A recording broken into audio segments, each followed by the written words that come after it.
প্রিয় বন্ধুরা, ইজি এডুকেশনে তোমাদের সকলকে স্বাগত। তোমরা যারা ক্লাস 12-এর ছাত্রছাত্রী রয়েছে এবং থার্ড সেমিস্টারে পড়াশোনা করছো, আর্টস বিভাগে তোমরা যারা ইএনভিএস সাবজেক্টটা চুজ করেছো, তো তোমাদের এই বছরের পরীক্ষার কিছু ইম্পর্টেন্ট প্রশ্ন নিয়ে আলোচনা করবো। তোমরা জানো ইএনভিএস পরিবেশবিদ্যার সিলেবাসটাকে টোটাল দুটো পার্টে ভাগ করা হয়েছে।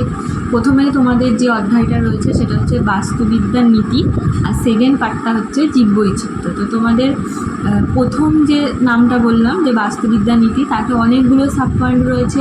তো সেখান থেকে আমি তোমাদের প্রথম যে সাব পয়েন্ট ইউনিট 1-এর দেখো নাম রয়েছে বাস্তুবিদ্যা, ভূদৃশ্য, বাসস্থান এবং বাস্তুতান্ত্রিক স্থায়িত্ব। এই অধ্যায় থেকে আজকে কিছু ইম্পর্টেন্ট প্রশ্ন নিয়ে আলোচনা করবো। তো প্রথম প্রশ্ন দেখো, পৃথিবীতে জীবের বাসযোগ্য অঞ্চলকে বলে ইকোস্ফিয়ার।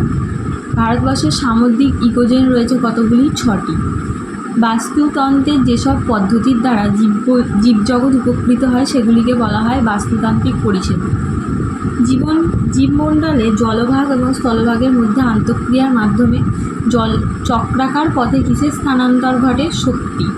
পরবর্তী প্রশ্ন দেখো, বাস্তুতন্ত্রের স্থিতিশীলতা বিঘ্নিত হলে যে বিশেষ ক্ষমতা দ্বারা স্থিতিশীলতা পুনরায় ফিরে আসে তাকে বলে বাস্তুতান্ত্রিক স্থায়িত্ব। পরবর্তী প্রশ্ন, কোন বাস্তুতন্ত্র বেশি স্থিতিশীল? প্রাকৃতিক বাস্তুতন্ত্র। বাস্তুতান্ত্রিক স্থিতিশীলতার মাধ্যমে পরিবেশের কোন চক্র আবর্তিত হয়? জৈব ভূ রাসায়নিক চক্র। পরবর্তী প্রশ্ন, জীবমণ্ডলের অন্তর্গত জীব খাদ্য খাদক সম্পর্কের ভিত্তিতে কী গঠন করে? খাদ্য জাল গঠন করে। নিচ শব্দটি প্রথম কে ব্যবহার করেন? রোজওয়েল, হিল, জনসন। কে ইকোলজিক্যাল নিচ জীবের দ্বারা অধিকৃত স্থান নির্দেশ করে তা হলো যে ইকোলজিক্যাল নিচ জীবের দ্বারা অধিকৃত স্থান নির্দেশ করে তা হলো হ্যাবিট্যাট নিচ। বসতিতে জীব প্রজাতির সংখ্যা বাড়লে জীবের নিচের গড় আয়তন কমে। তারপর দেখো, পি ক্যালোরিজ প্রজাতির চড়ুই পাখি কী ধরনের খাদ্য গ্রহণ করে? দানা শস্যভোজী।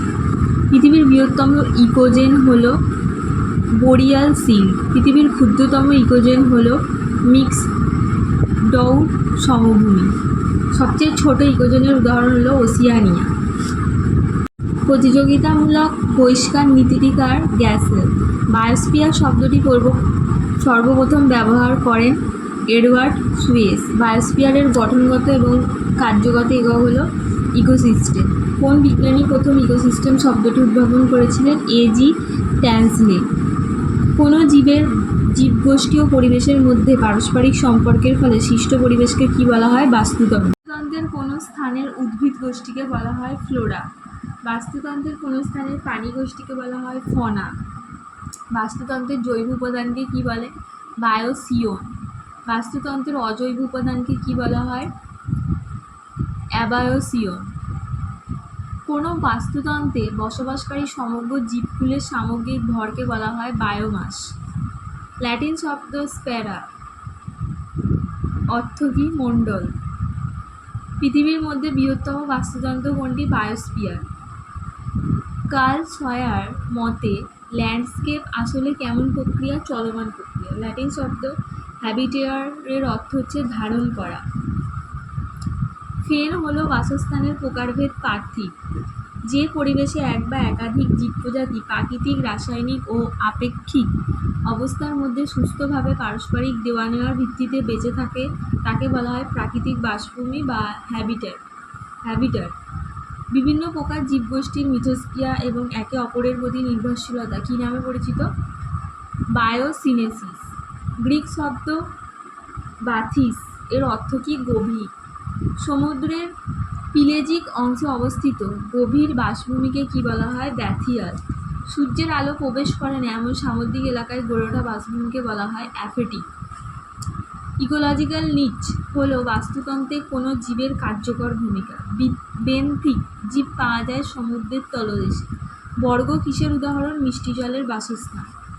বাস্তুতন্ত্রের সাংগঠনিক স্তরের বৃহত্তম একক হলো জীবমণ্ডল। জীবজগতে অবস্থিত প্রাণীদের আচরণ অধ্যয়নকে বলে ইথোলজি। ভারতীয় বাস্তুবিদ্যার জনক হচ্ছে রামদেও মিশ্র।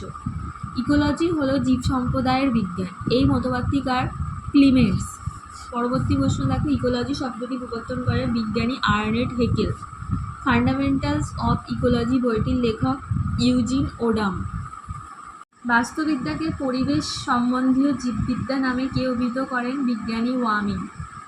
অনকোলজি শব্দটি একটি গ্রিক শব্দ। ওইকোস শব্দের অর্থ হলো বাসস্থান। ইকোলজি শব্দের আবিধানিক অর্থ জীববৈচিত্র্য সম্পর্কিত জ্ঞান। এই 48টা প্রশ্ন তোমাদের এই অধ্যায় থেকে খুব ইম্পর্টেন্ট, এর বাইরে প্রশ্ন আসবে না এই অধ্যায় থেকে। তো তোমরা এগুলোই ভালোভাবে পড়ো। ভিডিওটি যদি ভালো লেগে থাকে একটি লাইক করে দিও, আর নিত্য নতুন আবার ENVS-এর যদি ভিডিও তোমরা চাও কমেন্টে জানিও, আর চ্যানেলটা সাবস্ক্রাইব করে রেখো নিত্য নতুন আরও ভিডিওর জন্য।